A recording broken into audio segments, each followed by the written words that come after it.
Jeff Hansen, Window Warriors Forum.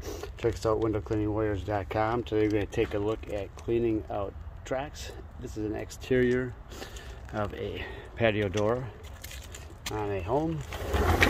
So just with our basic clean, we'll include just taking a brush to get into the corners really well, mainly getting this area right here built up, getting that nice and clean here.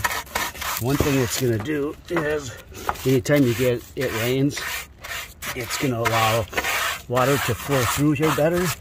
A lot of these will have a hole system like a weep hole, just similar to what windows have, and you don't want all this debris clogging those up. So it's going to keep, it's just kind of a maintenance thing, and it also is just a nice clean appearance.